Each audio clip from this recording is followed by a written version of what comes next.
वो ख़त्म करेंगे, हम रोज़गार देंगे। तो नौजवान जान चुका है और जाग चुका है। वो रोज़गार चाहता है, शिक्षा चाहता है, स्वास्थ्य चाहता है। इस पर ये सरकार कोई कहीं काम नहीं कर रही है।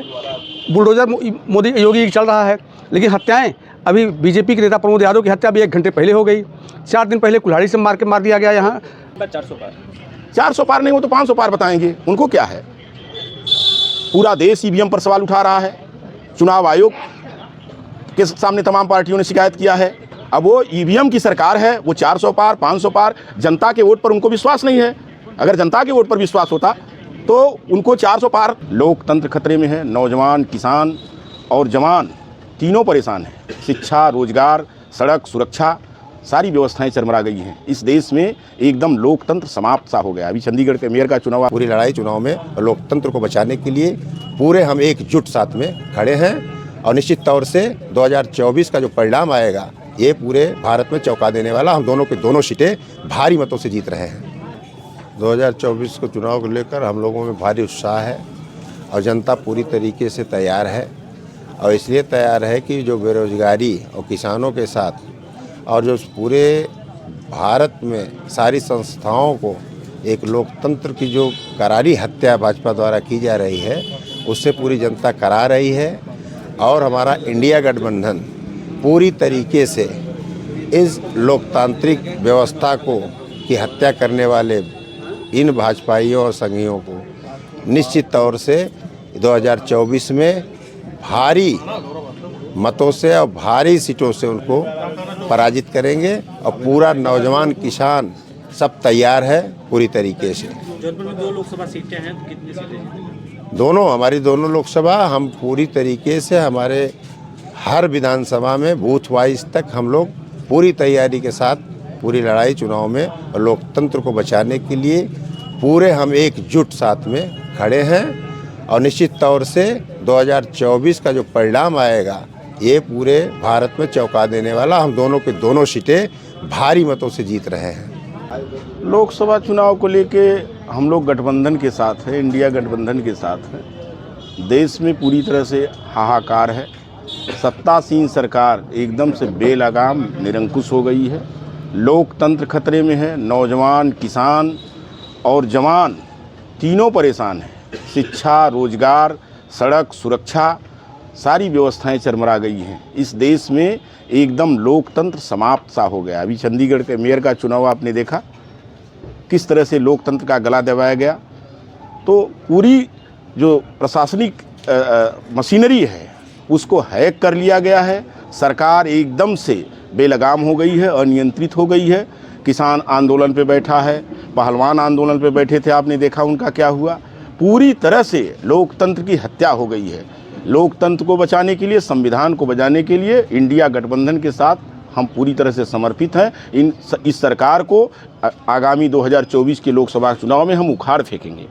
बसपा को कैसे देखते हैं आप लोग? देखिए, बसपा नकारात्मक राजनीति कर रही है। अगर आप राजनीति में सक्रिय रूप से भागीदारी ले रहे हैं तो निश्चित रूप से आपका अपना एक मंतव्य ओपन करना चाहिए।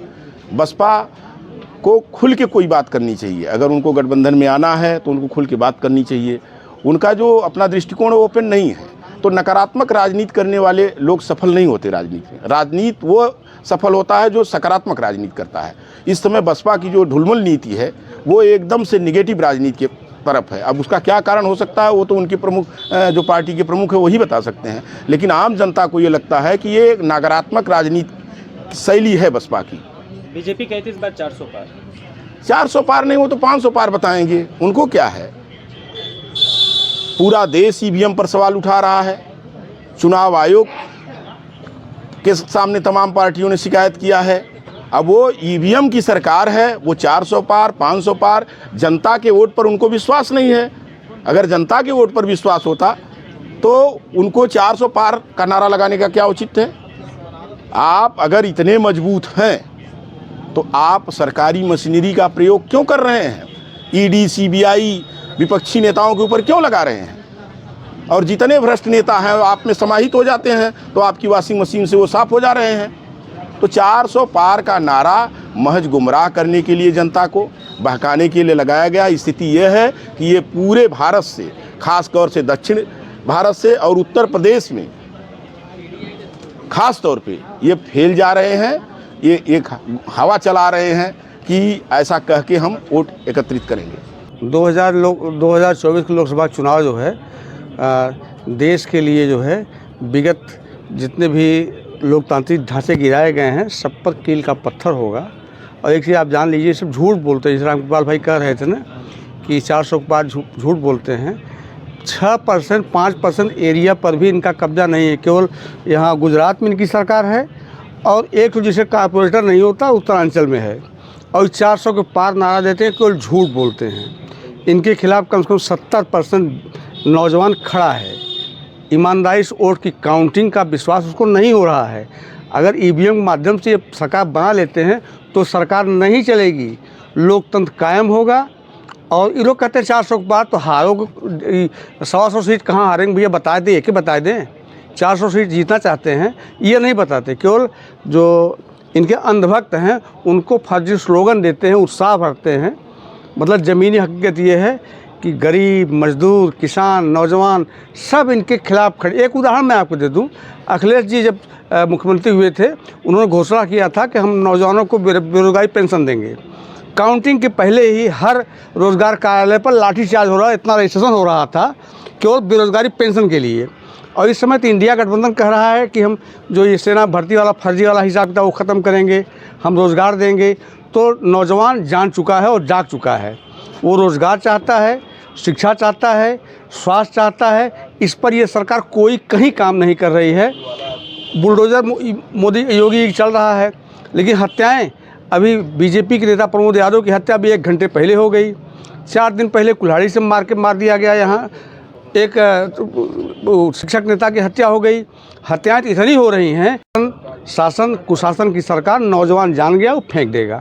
मीडिया चाहे अपने पास लेकर टहलते रहें, लेकिन जो हमारी इलेक्ट्रॉनिक मीडिया हम लोगों की है, जो सोशल मीडिया है, उसके माध्यम से हर आदमी बिल्कुल जागरूक है। 2024 की वोटिंग का इंतज़ार कर रहा है बस।